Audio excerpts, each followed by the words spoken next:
হরে কৃষ্ণ। সকলকে স্বাগত জানিয়ে আবার একটি নতুন ক্লাসে আমরা সমাবেত। আজকে আমরা প্রতিদিনের ন্যায় আমরা ভগবত গীতার ক্লাস করি 5টা 20 থেকে মিনিট 2 মিনিটে বিরতিকে হয়ে থাকে। তো ভগবত গীতা কি? ভগবত গীতা ভগবানের স্বয়ং ভগবানের মুখ নিঃসৃত বাণী। আর এই ভগবত গীতা থেকে আমরা কি শিখতে পারি? আমরা শিখতে পারি ভগবানের মানে একদম শুদ্ধ জ্ঞান, যেটা তিনি অর্জুনকে দিয়েছিলেন যুদ্ধক্ষেত্রে, কুরুক্ষেত্রের যুদ্ধক্ষেত্রে। যদিও কুরুক্ষেত্রের যুদ্ধক্ষেত্রে যে জ্ঞান দেওয়া হয়েছিল সে জ্ঞান আমাদের উদ্দেশ্যে দেওয়া হয়েছে, কলিযুগের আমাদের মতো মূর্খদেরকে উদ্ধার করার জন্য।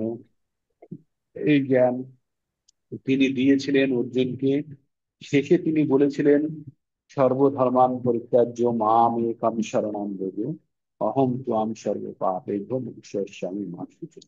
তার আগে ভগবানকে একবার স্মরণ করে নেব। ওম নমো ভগবতে বাসুদেবায়। ওম নমো ভগবতে বাসুদেবায়। ওম নমো ভগবতে বাসুদেবায়। ভগবদ গীতা কি জয়। তো আমরা এ পর্যন্ত ভগবদ গীতার 5টি অধ্যায় আমরা শেষ করে ফেলেছি। 6 নম্বর অধ্যায় অবশ্য আমরা শেষ করতে যাচ্ছি। আজকে আমরা পুরো 2 মাস সম্পূর্ণ করলাম। 1 এপ্রিল থেকে আমরা শুরু করেছিলাম, এপ্রিল ফুল থেকে, FOOL ফুল। এপ্রিল মাসে বোকা বানানোর থেকে জায়গা থেকে শুরু করে আমরা যাচ্ছি FULL, পূর্ণতার দিকে আমরা ধীরে ধীরে এগোনোর চেষ্টা করছি। ঠিক। তো এটা হচ্ছে আমাদের ভগবদ গীতা পঠনের আমাদের উদ্দেশ্য। আমাদের ভগবদ গীতা পঠনের উদ্দেশ্য হচ্ছে আমরা যে ভগবানের মুখ নিঃসৃত বাণী, প্রকৃত জ্ঞান যেন আমরা অর্জন করতে পারি। আর এই জ্ঞান অর্জন আগে এত সহজ ছিল না, অত্যন্ত কঠিন ছিল। কিন্তু বর্তমান বিভিন্ন আচার্য এবং আমাদের পরম আচার্য পরম আরাধ্য কৃষ্ণ কৃপামূর্তি ছিল অভয় চরণাবিন্দ ভক্তি বেদান্ত স্বামী প্রভুপাদের দ্বারা এই বাংলায় সংকলন করা এবং বাংলায় ভেঙে ভেঙে দেওয়া অর্থের ভিত্তিতে আমরা জ্ঞান অর্জনের চেষ্টা করছি। বৈদিক যুগে বেদ পঠনের প্রধান যোগ্যতা ছিল একজনকে প্রথমত বিশেষ গুণের অধিকারী হতে হবে। মনুসংহিতায় বলেছে বেদ পড়তে হলে ব্রাহ্মণ হতে হবে। ব্রাহ্মণ মানে সেই আমরা আবার চতুর্বর্ণের মধ্যে চলে যাই, ব্রাহ্মণ ক্ষত্রিয় বৈশ্য শূদ্র। তো বেশিরভাগ ক্ষেত্রে ব্রাহ্মণ মানে যাদের ব্রহ্ম জ্ঞান যাদের হয়েছে তাদেরকে ব্রাহ্মণ বলা হতো, যাদের প্রকৃত জ্ঞান হতো। পরবর্তীতে এটা ধরন জন্মগত ভাবে হয়ে গেছে।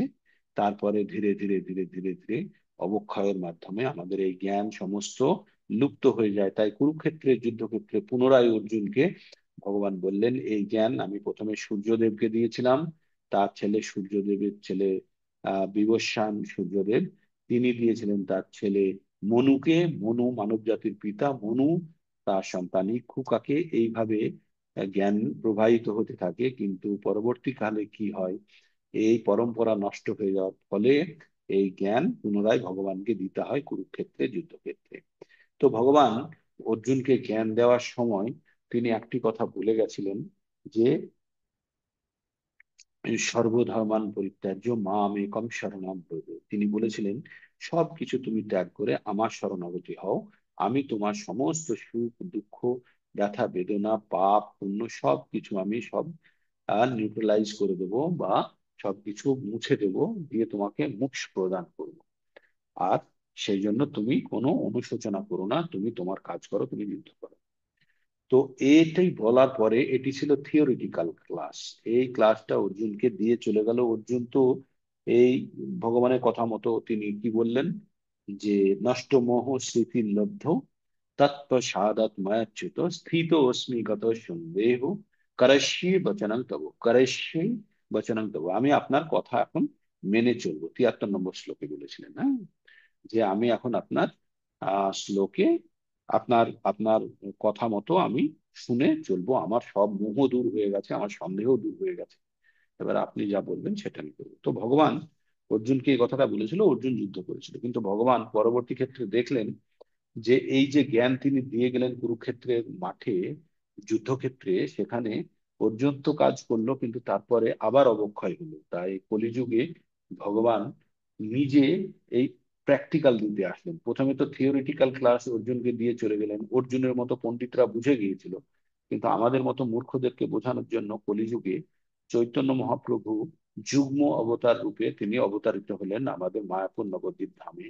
এসে তিনি ত্যাগ কাকে বলে, সর্বধর্মকে কিভাবে ত্যাগ করতে হয় সেইটির প্র্যাকটিক্যাল উদাহরণ দিয়ে তিনি গেলেন। তাই চৈতন্য মহাপ্রভু যখন আহ মায়াপুরে যখন আবির্ভাব হয়েছিলেন, চৈতন্য মহাপ্রভুর আবির্ভাবের হাজার হাজার বছর আগে ভাগবতম যখন লেখা হয়, তখন তাতে তার আবির্ভাবের বর্ণনা দেওয়া হয়েছে। সেটি দেওয়া হয়েছে 11 নম্বর খণ্ডে, 5 নম্বর অধ্যায়ের 32 নম্বর শ্লোকে। এটি লেখা আছে, কৃষ্ণ বর্ণ তৃষা অকৃষ্ণ সাঙ্গ পাঙ্গ অস্ত্র পার্ষদম যজ্ঞেই সংকীর্তন প্রায়ে যজন্তি সুমেধাস।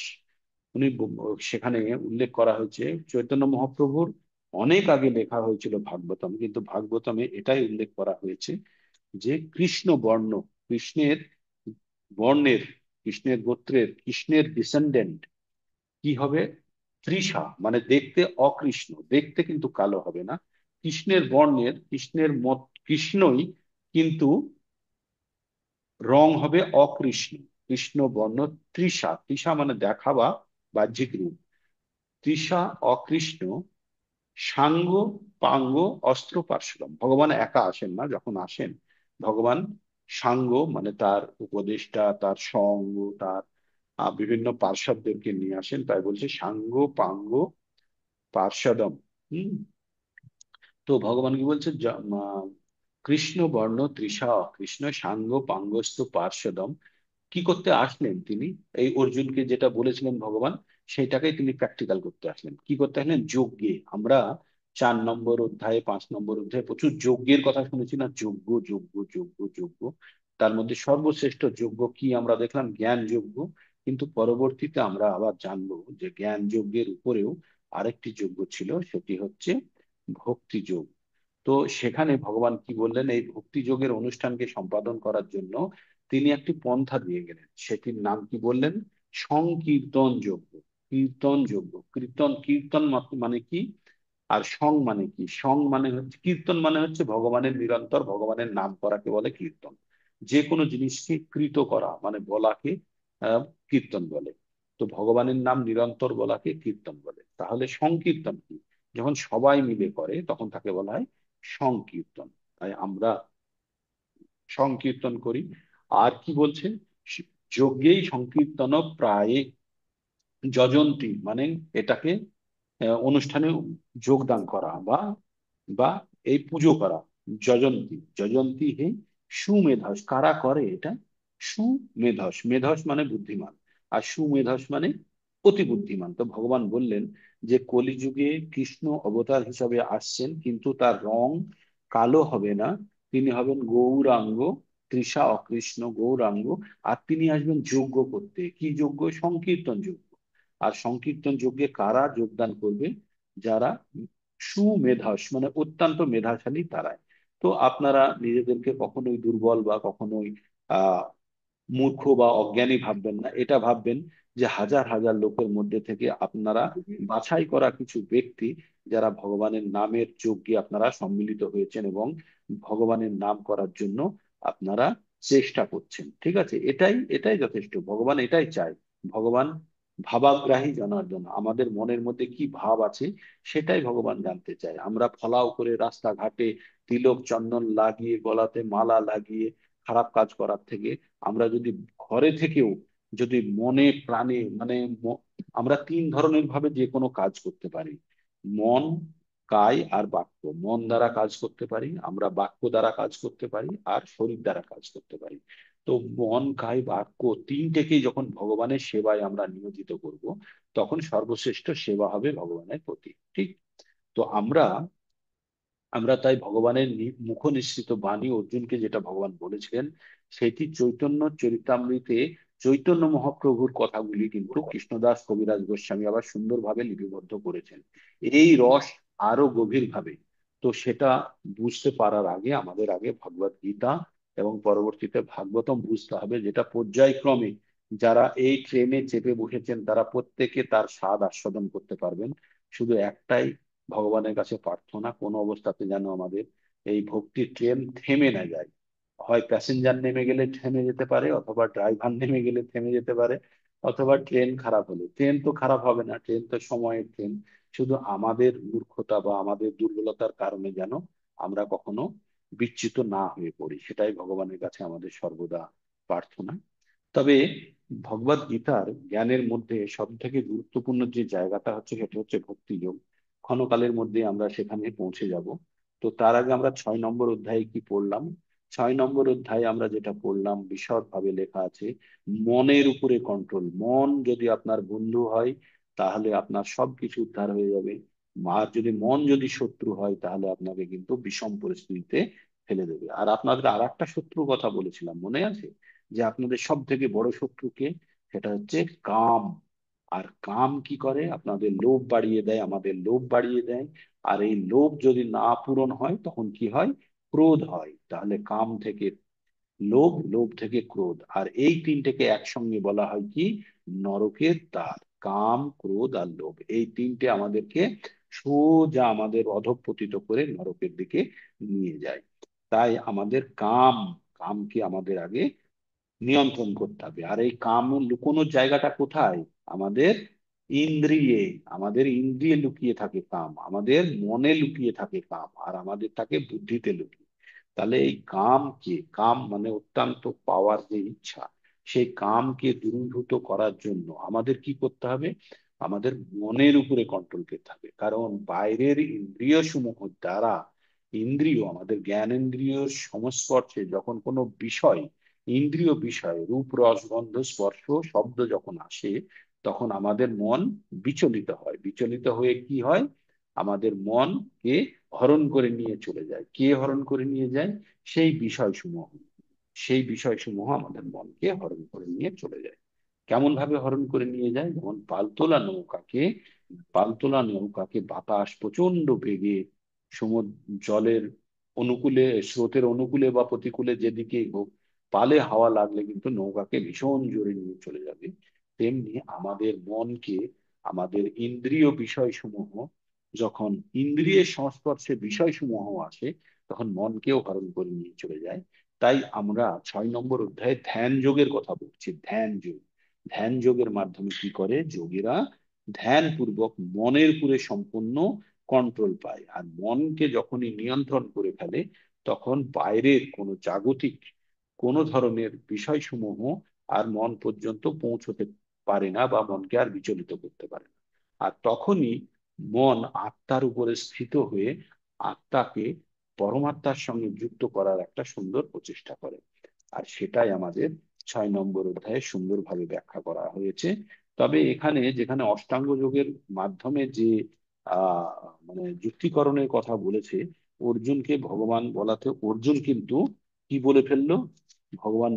অর্জুন বলে ফেললো, জো হয়ং, শ্রী অর্জুন বাচ, জো হয়ং যোগস্তয়া প্রোক্ত সাম্যেন সাম্যেন মধুসূদন এতস্যাহং না পশ্যামি চঞ্চলা চঞ্চলাৎ স্থিতিং স্থিরাম। অর্জুন বললেন, মধুসূদন, তুমি যে আমাকে এই যোগের কথাগুলো বললে, এই কথাগুলো আমার মনের চঞ্চলতার কারণে আমি এগুলোকে পালন করতে পারবো না বা দেখতে পাচ্ছি না। তাই 33 নম্বরে অর্জুন কি বললো? চঞ্চলাম হি মন কৃষ্ণ প্রমাথি বলবৎ দৃঢ়ম তস্যাহং নিগ্রহং মন্যে বায়ু দুষ্করম। অর্জুন বললো, হে কৃষ্ণ, মন অত্যন্ত চঞ্চল, বিক্ষিপ্ত, দুর্দমনীয় এবং অত্যন্ত বলবান। তাই তাকে নিগ্রহ করা বায়ুকে বশীভূত করার মতোই কঠিন বলে আমি মনে করি। তখন ভগবান অর্জুনকে কি বললেন? অসংশয়ং মহাবাহু, শ্রী ভগবান উবাচ, অসংশয়ং মহাবাহু মনো দুর্নিগমম চলম অভ্যাসেনা তু কন্তেয় বৈরাগ্যেনা চ গৃহাতে। কি বলেন? অসংশয়ং মহাবাহু মনো দুর্নিগ্রহং চলম। বলে, ইয়েস অর্জুন, ঠিক বলেছো। একদম ঠিক, যে এতে কোনো সন্দেহ নেই যে মন অত্যন্ত চঞ্চল, দুর্দমনীয় চঞ্চল, মানে যাকে দমন করা যায় না। দুর্নি গ্রহং চলম, যাকে নিগ্রহ করা যায় না। তো ভগবান বললেন যে মন অত্যন্ত চঞ্চল এবং দুর্দমনীয়, তাকে দমন করা যায় না।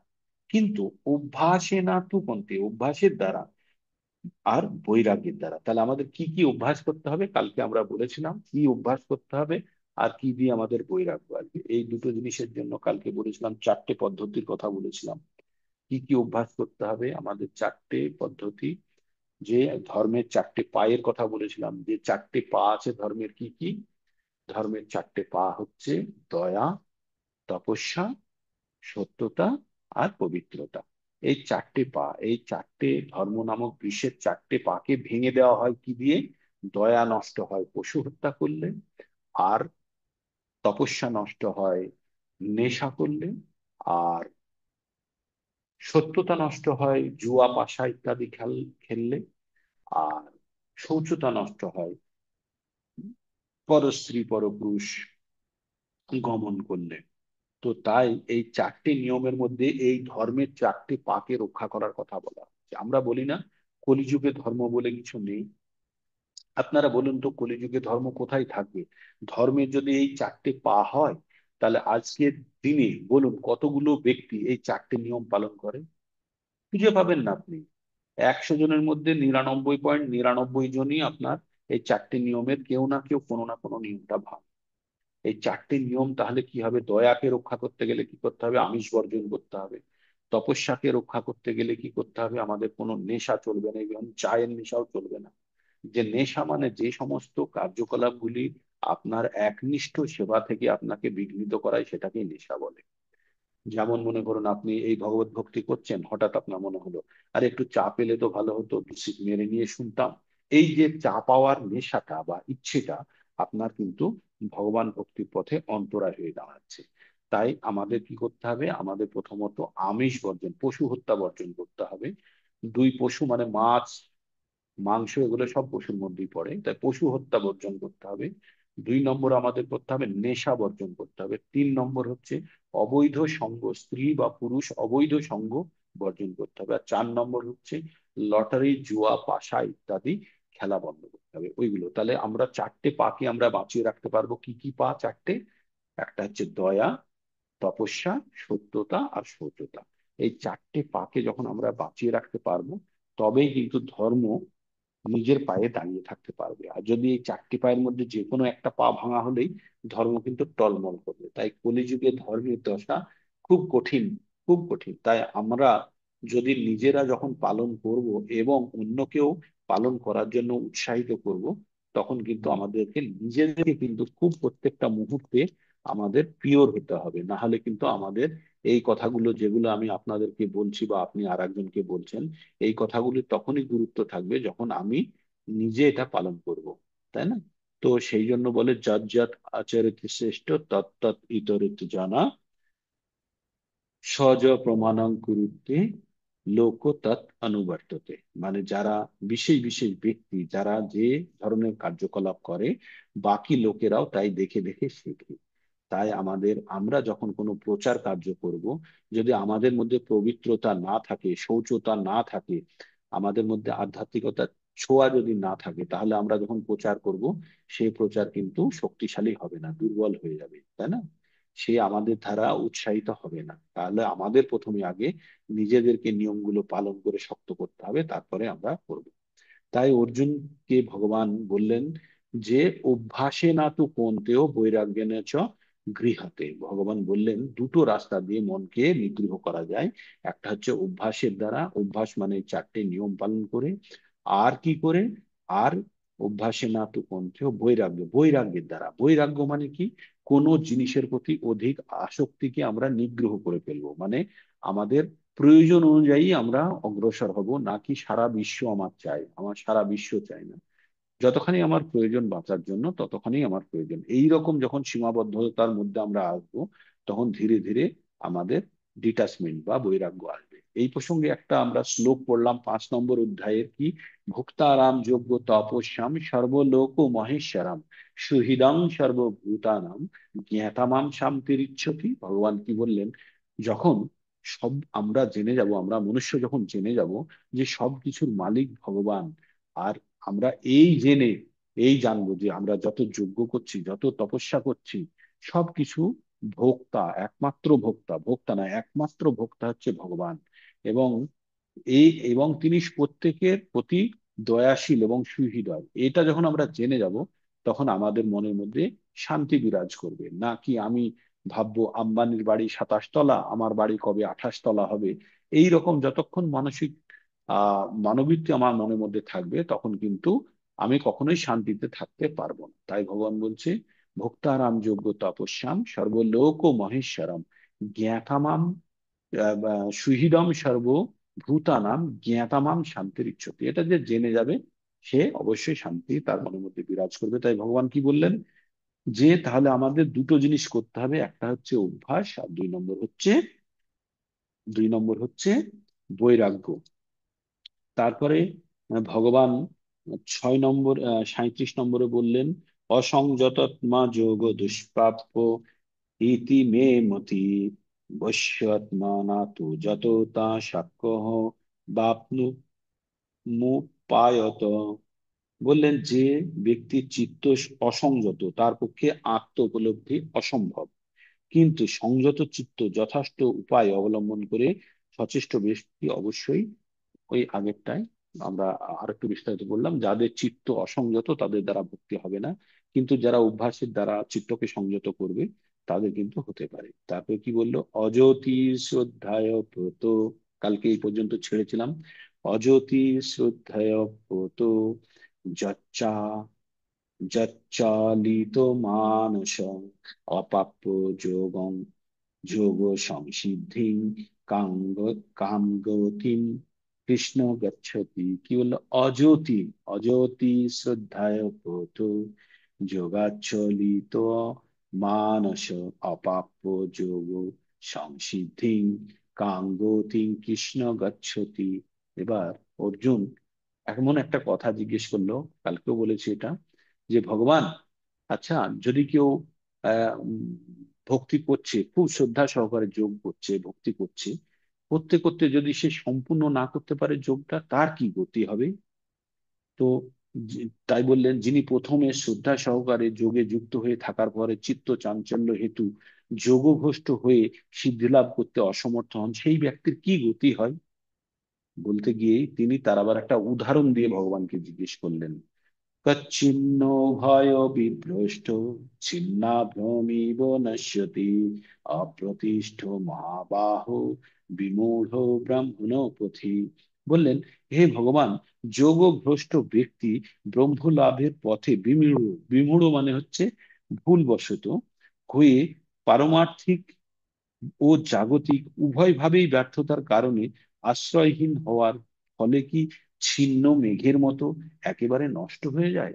কি বললো, যারা এই ভক্তির পথে অগ্রসর হয়েছে, তারা বিভিন্ন জিনিসের সঙ্গে তারা কম্প্রোমাইজ করে না। যেমন তারা বিভিন্ন জিনিস ত্যাগ করেছে, তারা আমিষ বর্জন করেছে, তারা নেশা বর্জন করেছে, তারা অশৌচতা বর্জন করেছে, তারা মিথ্যা কথা বলা বর্জন, এগুলো সব বর্জন করেছে। বর্জন করার পরে যদি তার তার মানে জড়জাগতিক বাকি ব্যক্তিরা এটাকে গ্রহণ করে যারা সুখ ভোগ করে, তার পরিপ্রেক্ষিতে তো যারা এই ভগবান ভক্তির পথে এইভাবে লেগে আছে, যেমন মনে করুন আপনারা সকালবেলায় 4টে 5টা থেকে ভগবান ভক্তির পথে জপ করছেন, শ্রবণ করছেন, পঠন করছেন, তারা অন্যদের থেকে তো কষ্ট মনে হচ্ছে, তো কিছুটা হলেও তো কষ্ট মনে হচ্ছে।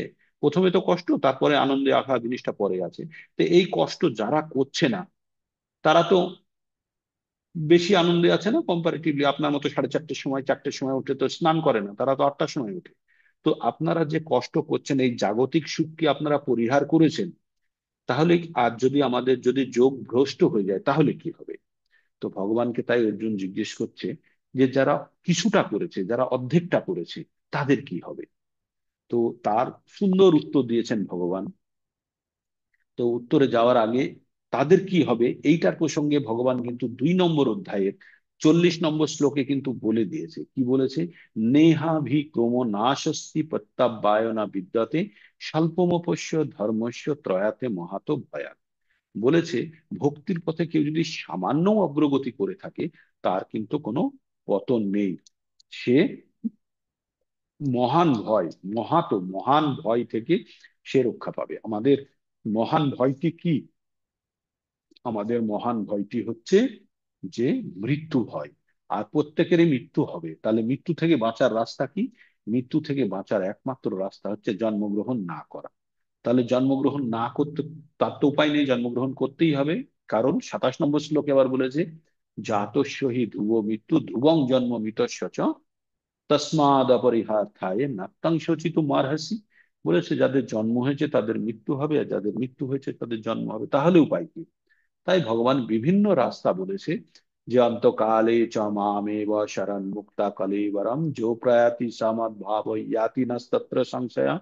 ভগবান বলেছে মৃত্যুর সময় আমাকে স্মরণ করে যে দেহত্যাগ করবে তার আর পুনর্জন্ম হবে না। তারপরে ভগবান কি বললেন? জন্ম কর্ম চ মে দিব্যম এবং যো ব্যক্তি তত্ত্বতঃ তক্তা দেহং পুনর্জন্ম নৈতি মামেতি সহর্জুন।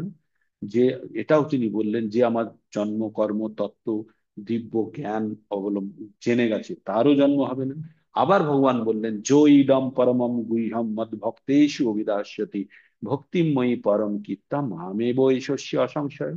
বললো এই পরম জ্ঞান যে আমার ভক্তদেরকে দান করবে সেও আর জন্মগ্রহণ করবে না। তার মানে ভগবান অনেক রাস্তা বলেছে, শুধু আমাদেরকে, আমরা সব রাস্তাগুলোই ফলো করবো, কোনোটা ছাড়বো না। মানে ভগবান যেগুলো বলেছে একটা কাজ না করলে যেন আর একটা কাজ করতে পারে। তাই তাই ভগবান যে কথাটি বলেছিলেন, অর্জুন যে প্রশ্নটা করেছিলেন তার পরিপ্রেক্ষিতে এবার ভগবান কি বলছেন।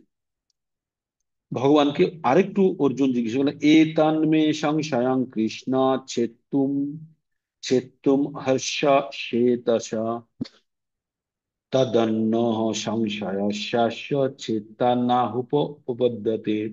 বলল, হে কৃষ্ণ, তুমি কেবল এই সংশয় দূর করতে সক্ষম, কারণ তুমি ছাড়া কেউই আমার এই সংশয় দূর করতে পারবে না। কোন সংশয়?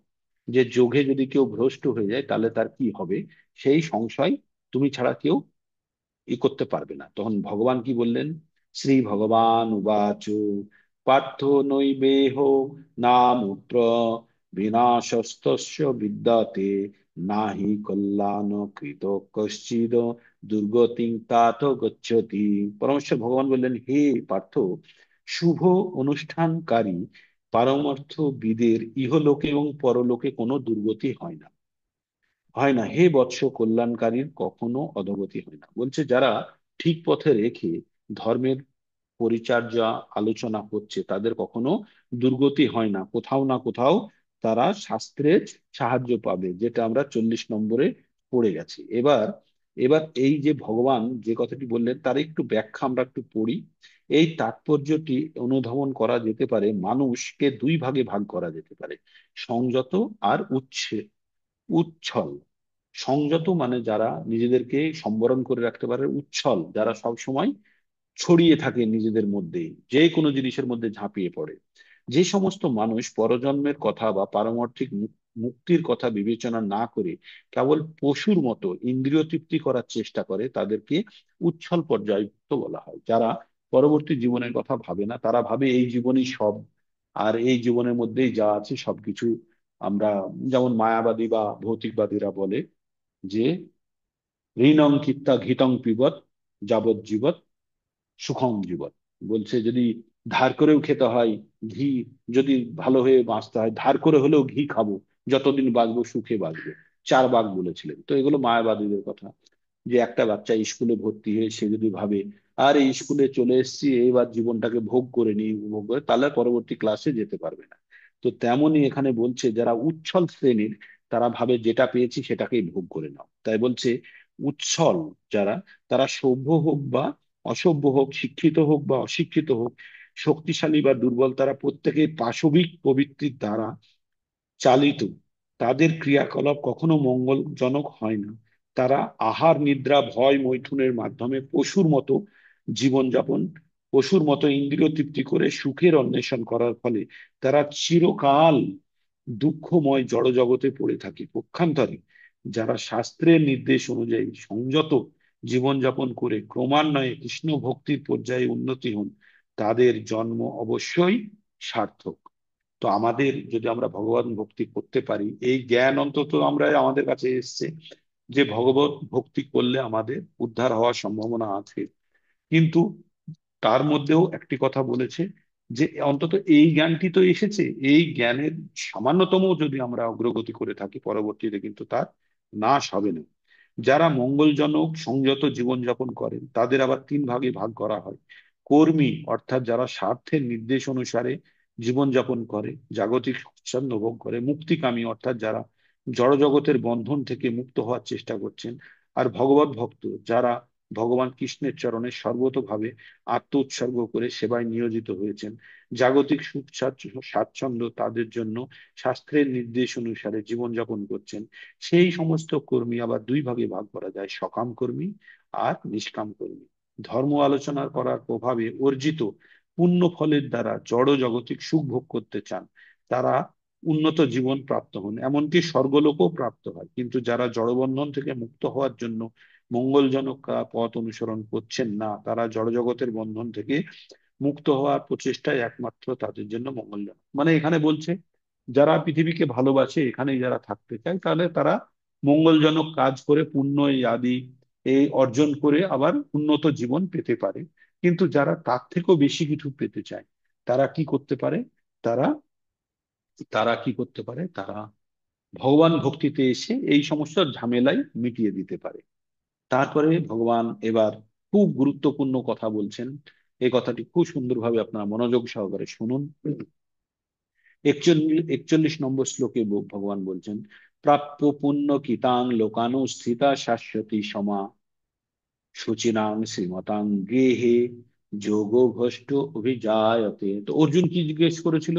অর্জুন জিজ্ঞেস করেছিল যে কশ্চিন্ন উভয় বিভ্রষ্ট ছিন্ন অভ্রম নশ্যতি। বলেছিল যে যারা ভক্তি পথে অগ্রসর হতে হতে রাস্তা ভুলে গেছে বা কমপ্লিট করতে পারেনি, তাদের কি হবে? তারা কি মেঘের মতো হারিয়ে যাবে? তারা কি নির্দিষ্ট পথে? তার পরিবর্তে ভগবান বলছে যে প্রাপ্য পুণ্য কিতাং লোকানুস্থিতা শাশ্বতী সমা, এই যে এই জড়জাগতিক কার্যকলাপের ফলে কিছুটা হলেও যে পুণ্য লাভ হচ্ছে, সেই পুণ্য লাভের ফলে কি হবে? সে কোনো উচ্চ লোকে, স্বর্গ ইয়াদি লোকে খুব অনেক দিন পর্যন্ত ভোগ করবে। করার পরে কি হবে? শুচিনাং শ্রীমতাং গেহে। শুচিনাং মানে কোনো পবিত্র গৃহে, যেমন ব্রাহ্মণ পরিবারে বা কোনো বৈষ্ণব পরিবারে, প্রকৃত ব্রাহ্মণ পরিবারে বা কোনো প্রকৃত বৈষ্ণব পরিবারে তার জন্ম হবে। আর কি করবে? সে কি করবে? অথবা কোনো বৈশ্য পরিবারে জন্ম হবে যেখানে প্রচুর ধন সম্পত্তি আছে। আর যারা কাদের হবে এটা? যারা যোগভ্রষ্ট অভিজায়তে, মানে যারা যোগ করতে করতে হারিয়ে গেছিল, যারা যোগ করতে করতে বিচ্যুত হয়ে গেছিল পথে, তাহলে তারা কি হবে? অর্জুনকে, অর্জুন জিজ্ঞেস করেছেন তো, অর্জুনকে বলল যে তারা এই যে পুণ্য অর্জন করছে, পুণ্যের ফলে অত্যন্ত উঁচু লোকে, গ্রহ লোকে, উচ্চ লোকে তারা অনেক দিন ধরে জীবনযাপন করবে। তারপরে কি হবে? তারা যখন তাদের পুণ্য শেষ হয়ে যাবে, প্রাপ্য পুণ্য কিতাং লোকানুস্থিতা শাশ্বতী সমা শুচিনাং শ্রীমতাং গেহে যোগভ্রষ্ট অভিজায়। এই যে যোগ থেকে যারা বিচ্যুত হয়ে গেছে, এই প্রাপ্য পুণ্যটাকে তারা উচ্চ গ্রহাদি লোকে গিয়ে ক্ষয় করবে। তারপরে কি হবে? তাদেরকে কোনো ব্রাহ্মণ পরিবারে, কোনো সূচি পরিবারে অথবা কোনো বৈশ্য পরিবারে আর তাদের জন্ম হবে, যেখানে তাদের কোনো কিছু ধনের অভাব থাকবে না বা জ্ঞানের অভাব থাকবে না। আর সেখান থেকে বাকি জীবনটা যেন তারা ভক্তির পথে কাটাতে পারে। তাই এটি ভগবান বলেছেন যে যোগভ্রষ্ট ব্যক্তি পুণ্যবানদের মতো স্বর্গাদি গ্রহলোকে বহু বছর বাস করে সদাচারী ব্রাহ্মণ অথবা সম্ভ্রান্ত ধনীর গৃহে জন্মগ্রহণ করেন। ঠিক তারপরে বলেছে, এটা হলো যারা কিছুদিনের জন্য যারা ভগবান ভক্তি করেছে, যারা অনেক দিন সুন্দরভাবে করেছে, তাদের কি হবে সেটা আবার বলছে। অথবা যোগী নামে কুলে ভবতি ধীমতাম এতদ্ধি দুর্বল দুর্লভ তরং লোকে জন্ম সদৃশ যদি দৃশ্যমম। কি বললেন ভগবান? এখানে বললেন অথবা যারা আগে ছোট সময়ের জন্য করেছিল, যোগে ভ্রষ্ট, যোগ করে ভ্রষ্ট হয়েছিল, তারা অনেকদিন স্বর্গলোক করার পরে এসে ব্রাহ্মণ পরিবারে অথবা বৈশ্য পরিবারে জন্মগ্রহণ করবে, যেখান থেকে সে ভক্তি করতে পারবে। এবার বলছে যারা অনেকদিন ধরে যোগ করেছে, ওরে যারা হারিয়ে গেছে তাদের কি হয়েছে? বলছে দীর্ঘ সাধনার পর যোগভ্রষ্ট পুরুষ জ্ঞানবান যোগীগণের বংশে জন্মগ্রহণ করেন। এই প্রকার জন্ম এই জগতে অবশ্য অত্যন্ত দুর্লভ। মানে এই ধরনের জন্মগ্রহণ কিন্তু অত্যন্ত দুর্লভ। ইভেন প্রভুপাদ নিজের কথা উল্লেখ করতে গিয়ে বলেছেন যে তার গুরু মহারাজ ভক্তি সিদ্ধান্ত সরস্বতী ঠাকুর মহাশয়, তিনি এই ধরনের একজন উচ্চ কোটির যোগী, কোন জীবনে ভ্রষ্ট হয়ে তিনি এই জগতে এসেছিলেন। এবং প্রভুপাদ নিজের কথাও বলেছেন যে তিনিও সম্ভবত আগে অনেক যোগ করেছেন, করে তিনি ভ্রষ্ট হওয়ার ফলে তিনি পরবর্তীতে এসে বাকি কাজটুকু করেছেন এবং আমাদের মতো মূর্খদেরকে উদ্ধার হওয়ার জন্য রাস্তা দিয়েছেন। তো আজকে এখানে শেষ করি নাকি? তারপরে আবার চারটে থাকলো, সেটা কালকে আমাদের এই কালকে কিন্তু চ্যাপ্টারটাকে আমরা শেষ করব। আর তিনটে থাকলো, আর তিনটে বা চারটে তো এই থাকলো, এই 6 নম্বর চ্যাপ্টার শেষ হয়ে যাচ্ছে আপনাদের। আর আপনারা বাড়িতে একটু পঠন করার চেষ্টা করেন, তাহলে কি হবে যে আপনাদের মনের মধ্যে এই জিনিসগুলো বসে যাবে। ক্যামেরা অন করুন, একবার একটা স্ন্যাপশট নিয়ে নেবো। আমরা পারতপক্ষে আমি 6টার মধ্যেই ক্লাসটাকে শেষ করার চেষ্টা করি, তো দ্যাট বাকি আমরা সময়ের নিয়ম মানে নিয়ম অনুযায়ী সময়টাকে যেন আমরা ঠিক করতে পারি। তাই এই 6 নম্বর অধ্যায় শেষ হওয়ার পরে পরে আমাদের শুরু হয়ে যাবে 7 নম্বর। সেখান থেকে আমরা ভক্তি যোগের পর্যায়ে চলে যাব, সেখানে আলাদা আনন্দ অনুভূতি করবেন, ভগবান সম্বন্ধে আরো জ্ঞান অর্জন হবে, ভগবানের প্রতি আরো ভক্তি বাড়তে থাকবে। আমরা ধীরে ধীরে এইভাবে আমরা কিন্তু আগে বাড়তে থাকবো। তাই প্রত্যেকটা মুহূর্তে জানতে হবে, আমরা যদি ভগবত গীতা বুঝতেও না পারি, যারা শুনছেন, ভগবত গীতার 3টে পর্যায় আছে। 1 নম্বর হচ্ছে যারা বুঝে শুনছেন বা পড়ছেন বা পড়াচ্ছেন, তার মধ্যে 3 ক্যাটাগরি। একজন হচ্ছে যে বুঝলোই না, শুধু শুনলো, তার পুণ্য হবে। শুনে অবাক লাগছে না? যে কিছুই বুঝলো না, শুধু শুনলো শ্রদ্ধা সহকারে, তার পুণ্য হবে। যে বুঝলো, শুনলো এবং বুঝলো, সে মুক্ত হবে। আর যে পড়ালো, বোঝালো, ভালোভাবে পঠন পাঠন করলো, প্রচার করলো, তার মুক্তি হবেই, তাতে কোনো, সে ভগবানের চরণ পাবে। তো এইভাবে ক্যাটাগরাইজ করা হয়েছে। তাহলে আপনারা যদি সামান্য যদি কষ্ট করে শুনছেন বা সময় দিচ্ছেন, বুঝতে পারেন না না পারেন, একদম ব্যর্থ যাবে না, সম্পূর্ণভাবে কাজে লাগবে। ক্যামেরা যারা অন করতে পেরেছেন তাদের একটা স্ন্যাপ নিয়ে নিচ্ছে, আর তারপরে আর কেউ অন করবেন না।